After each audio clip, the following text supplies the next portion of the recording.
Hello fellow wine drinkers, this is Matt here again to talk to you a little bit about our quarterly Collectors Club wines. For those of you who don't know, last year we started a new club called the Collectors Wine Club. With that we started looking at some of the highly allocated things, things that are difficult to get into the state, and just very, very interesting and collectible wines that we had available to us. Fortunately, after a dozen years of cultivating relationships in the wine producing world, we've been fortunate enough to have producers and reps that are willing to send us some of these magnificent wines that are in very limited supply and you may not find anywhere else.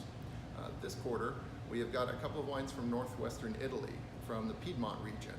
So geographically, if you think of Turin, a little bit south of there. Both of these wines are from La Spinetta, which translates to top of the hill, which is a reference to their winery and the location of it when they built it 40 years ago. The two wines we have are both magnums, so I would highly recommend finding a friend to drink with those because that is 2 full bottles of wine in there. And a reminder that wines age a little bit slower when they are put into magnums. For these two wines, we've got a Barbaresco made from the grape Nebbiolo. Barbaresco and Barolo are two of the flagship wines of Italy. Barbaresco tends to be a little more elegant, a little softer, not quite as forceful, a little more nuanced as well. Just a little bit lighter than its more powerful cousin across the hilltops in Barolo. Also, we have another Nebbiolo from that's listed as the Longa region.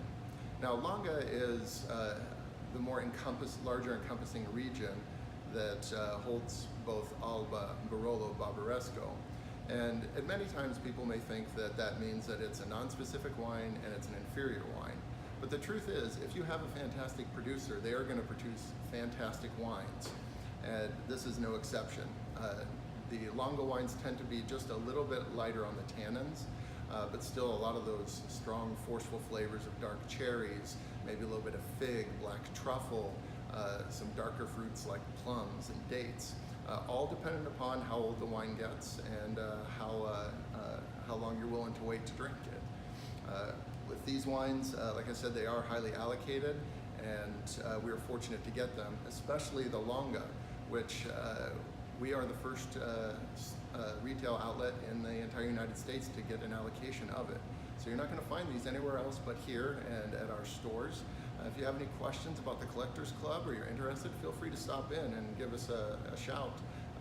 You know us, we're always happy to jaw a little bit about really good wine and about some of the interesting stories behind them.